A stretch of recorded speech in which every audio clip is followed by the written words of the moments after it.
Good morning, good morning, good morning everyone. This is again Professor Vincent Torre Bongolan.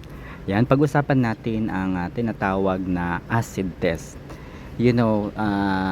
Pagdating po sa research, sa mga survey, mga kaibigan, lalong-lalo na yung mga commissioned na mga researches and surveys, ay merong mga tinatawag na acid test. Ano po itong acid test? Kapag mayroong isang bagong produkto o mga bagong proyekto na ini-introduce sa publiko, ini-introduce sa merkado, ganyan. Halimbawa, may mga bagong product, no? May bagong product at yung product na yon, mga kaibigan, ay pinag-aaralan kung gaano ito magiging mabenta sa publiko, no?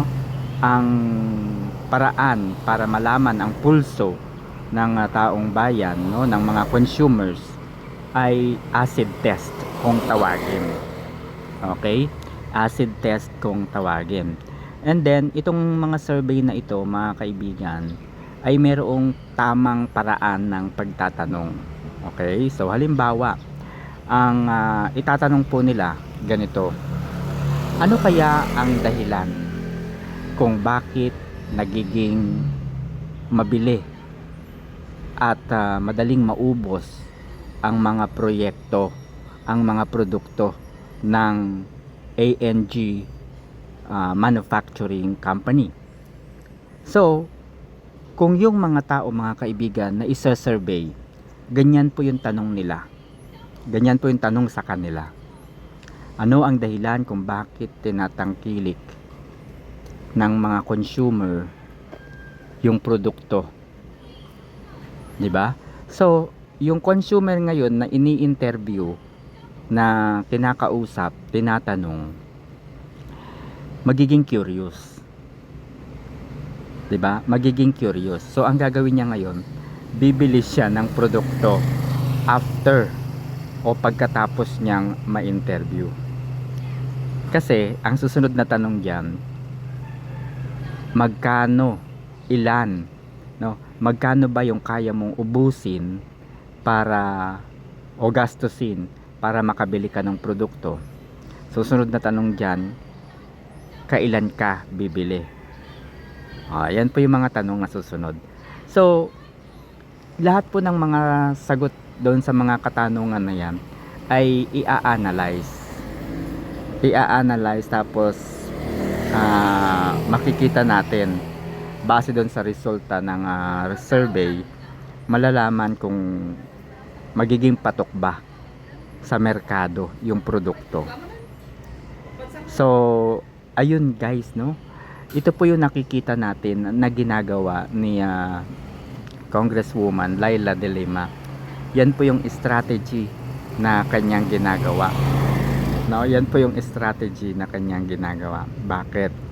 Eto, kinukuha niya yung pulso ng taong bayan, kung magiging positive ba yung resulta o magiging negative.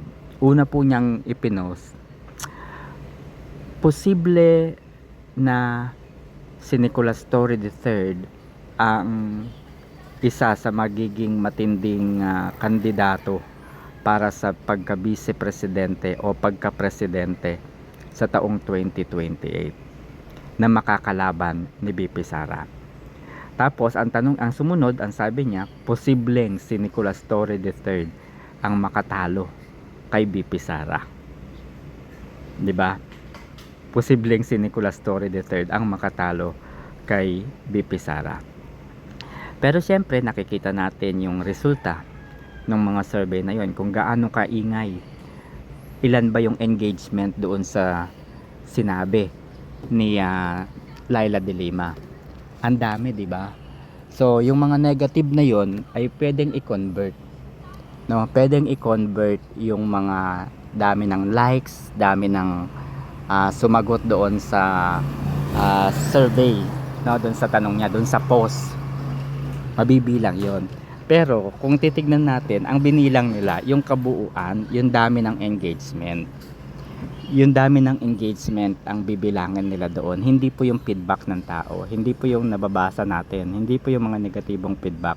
Ang binibilang niya doon ay yung dami ng taong nag-react doon sa post na yan. Ngayon syempre, deep inside sa kanila, at the back end, alam nila, no? At the back end, yung sila mismo yung nakakaalam lang, alam nila na dehado itong si Nicolas Torre III. Kaya nagkaroon uli ng bagong post. Ang post, posibleng si Risa Hontiveros ang magiging matinding kalaban ni Sara Duterte sa 2028. Si Risa Hontiveros lamang yung makakatalo kay BP Sara sa taong 2028 sa pagkapangulo. So, yun po yung ibig sabihin ng acid test. Okay? Yun po yung ibig sabihin ng acid test. At ang itatanong po nila ganito. No, ang itatanong po nila ay ganito. Sa iyong palagay, sa iyong opinion, maaari bang tumakbo sa 2028 si Nicolas Torre III o kaya si Risa Hontiveros? So syempre, ang magiging sagot ng tao, oo, bakit? Kasi nga pwede naman talagang tumakbo itong dalawang ito. Oo, pwede naman po talaga silang tumakbo. Kaya ang isasagot nila talaga ay oo, pwedeng tumakbo. Okay? Pangalawa, itatanong nila dyan, ano ang nakikita ninyong factor o dahilan upang nang sa gayon ay mai-consider itong si Nicolas Torre o kaya si Risa Hontiveros para sa 2028. Okay? So mamimili sila doon.